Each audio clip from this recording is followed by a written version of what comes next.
તો આગળ વાત અમદાવાદની. અમદાવાદમાં Anandnagar Jhansi statue BRTS bus stand પાસે અકસ્માત સર્જાયો. અહીં અકસ્માત સર્જનારની ધરપકડ કરાઈ છે. આરોપી રોહન સોનીએ બ્રેઝા કારમાં સવાર હતો અને તે દરમિયાન અકસ્માત સર્જાયો હતો. મિત્રના જન્મદિવસની ઉજવણી બાદ આનંદનગર રોડ પર અકસ્માત સર્જ્યો હતો. ત્યારે હાલ તો પોલીસે આરોપીને ઝડપી આગળની કાર્યવાહી હાથ ધરી છે.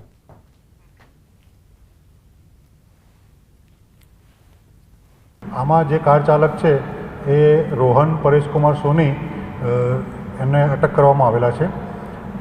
જે આરોપી રોહન સોની છે એ લગભગ 12 વાગ્યાની આજુબાજુ પોતાની મિત્ર પાલડી ખાતે રહે છે.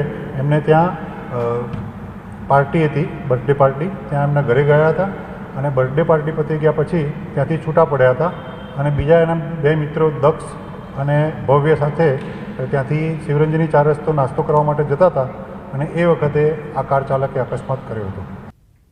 તો ઉત્તર પ્રદેશના કુશીનગરમાં એક ઝડપી અને બેફામ કારે કાળો કહેર વર્તાવ્યો. ધરમપુર ગામ નજીક એક ઝડપી કારે પાછળથી રસ્તા પર ચાલતા એક વ્યક્તિને ટક્કર મારી. ટક્કર એટલી જોરદાર હતી કે તે વ્યક્તિ હવામાં કૂદીને નીચે પડી ગયો. આ પછી ડ્રાઈવર કાર લઈને ભાગી ગયો.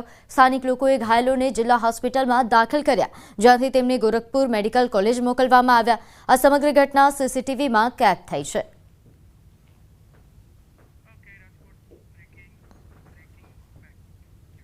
તો રાજકોટના રીબડામાં પેટ્રોલ પંપ પર ફાયરિંગના મામલે મહત્વના સમાચાર. એસએમસીએ આરોપી હાર્દિકસિંહની ધરપકડ કરી. આરોપી હાર્દિકસિંહની કેરળથી ધરપકડ કરી લેવામાં આવી છે. શૂટરો બોલાવીને ફાયરિંગ કરાવ્યું હતું હાર્દિકસિંહે, તેવો આક્ષેપ છે. અગાઉ પોલીસે ઇરફાન ઉર્ફે સીપા કુરેશી અને અભિષેક કુમાર પ્રાંશુ સહિતના આરોપીઓની ધરપકડ કરી હતી. જેને લઈને વધુ વિગત સાથે આપણી સાથે સંવાદદાતા અંકિત જોડાઈ ગયા છે. અંકિત, શું વધુ વિગત? ચોક્કસ વાત કરવામાં આવે તો રીબડામાં અનિરુદ્ધસિંહ જાડેજાના ભત્રીજાના પેટ્રોલ પંપ પર ફાયરિંગ કરાવનાર હાર્દિકસિંહ જાડેજા છે, જેને સ્ટેટ મોનિટરિંગ સેલની ટીમ દ્વારા કેરળ ખાતેથી ઝડપી પાડવામાં આવ્યો છે. અને હાલ અત્યારે સ્ટેટ મોનિટરિંગ સેલની ટીમ દ્વારા હાર્દિકસિંહને કેરળથી અમદાવાદ લાવવાની કામગીરી છે તે કરવામાં આવી રહી છે. અમદાવાદ લાવ્યા બાદ આરોપી જે હાર્દિકસિંહ જાડેજા છે તેને ગોંડલ તાલુકા પોલીસને સોંપવામાં આવશે અને ત્યારબાદ ગોંડલ તાલુકા પોલીસ દ્વારા તેની વિધિવત રીતે ધરપકડ કરી તેને ગુનાના કામે કોર્ટમાં રજૂ કરવામાં આવશે. સાથોસાથ તેના રિમાન્ડની છે તે પણ માગણી કરવામાં આવશે. ઉલ્લેખનીય છે કે હાર્દિકસિંહ જાડેજા વિરુદ્ધ 11થી વધુ ગુના છે તે નોંધાઈ ચૂક્યા છે, જેમાં હત્યાના પ્રયાસ તેમજ ગુનાહિત કાવતરું રચવું, ફોર્જ ડોક્યુમેન્ટ ઉભા કરવા, છેતરપિંડી સહિતની કલમ અંતર્ગત ગુનો છે તે નોંધાઈ ચૂક્યો છે. ખાસ કરીને વાત કરવામાં આવે તો હાર્દિકસિંહ જાડેજા વિરુદ્ધ રાજકોટ શહેરના માલવ્યાનગર પોલીસ સ્ટેશન ખાતે મર્ડરનો ગુનો નોંધાયો હતો. જે મર્ડરના ગુનામાં તે જેલમાં ધકેલાયો હતો. જોકે જેલમાંથી પેરોલ પર છૂટ્યા બાદ તેણે પેરોલ જમ્પ કર્યો હતો અને ત્યારબાદ તે નાસ્તો ફરતો હતો ત્યારે તેણે આ પ્રકારે રીબડાની અંદર ફાયરિંગ કરાવ્યું હોવાનું છે તે સામે આવ્યું છે. આખરે 17 દિવસ બાદ સ્ટેટ મોનિટરિંગ સેલની ટીમ દ્વારા હાર્દિકસિંહ જાડેજાને ઝડપી પાડવામાં આવ્યો છે. જી, આભાર માહિતી આપવા બદલ. તો સાતમ આઠમમાં વરસાદ ફરી ગમરોળશે. મેળામાં જવાના હોય તો સંભાળજો. રાંધણચોથથી ફરી મેઘ મંડાણ થઈ શકે. અત્યંત ભારે વરસાદનો રાઉન્ડ પણ આવી રહ્યો છે. મેળાના દિવસોમાં જ મેઘરાજા તાંડવ કરશે.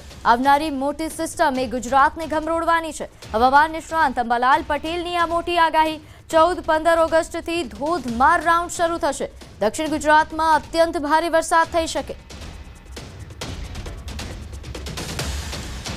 રાજ્યના ભાગમાં સાર્વત્રિક વરસાદ થવાની શક્યતા રહેશે. બંગાળના ઉપસાગરની એક મોટી સિસ્ટમ આવી રહી છે. આ ઉપરાંત કેટલાક અપર એર સર્ક્યુલેશનો અને ઘણા સામુદ્રિક પરિબળો જોતા આ વખતે વરસાદ ભારેથી ભારે વરસાદ થવાની શક્યતા રહેશે. ખાસ કરીને બંગાળ ઉપસાગરની સિસ્ટમ ગુજરાતના ઘણા ભાગોમાં વરસાદ લાવશે. તારીખ 14-15માં પૂર્વ ગુજરાતના ભાગો, ત્યારબાદ લગભગ મધ્ય ગુજરાત, ઉત્તર ગુજરાતના ભાગો અને ઉત્તર લગભગ સાબરકાંઠાના ભાગો અને કચ્છના ભાગો તેમજ સૌરાષ્ટ્રના ભાગોમાં વરસાદ થવાની શક્યતા રહેશે. જેમાં દક્ષિણ ગુજરાતના ભાગોમાં ભારેથી ભારે વરસાદ થવાની શક્યતા રહેશે. સૌરાષ્ટ્રવાસીઓ મેળામાં જવાના હોય તો જોજો. કેટલાક વિસ્તારમાં વરસાદ તબાહી મચાવી શકે. જનજીવન અસ્તવ્યસ્ત થઈ શકે. સૌરાષ્ટ્રના કેટલાક ભાગોમાં પૂરની સ્થિતિ સર્જાઈ શકે છે. રાજકોટ, જામનગરમાં ભારે વરસાદની આગાહી. જૂનાગઢ, અમરેલીના ભાગોમાં પણ ભારે વરસાદ થઈ શકે. આ ઉપરાંત દ્વારકા, પોરબંદરમાં પણ ભારે વરસાદ થઈ શકે.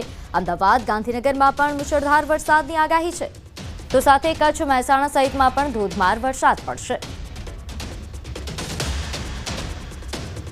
કેટલાક ભાગમાં મુશળધાર વરસાદ થશે.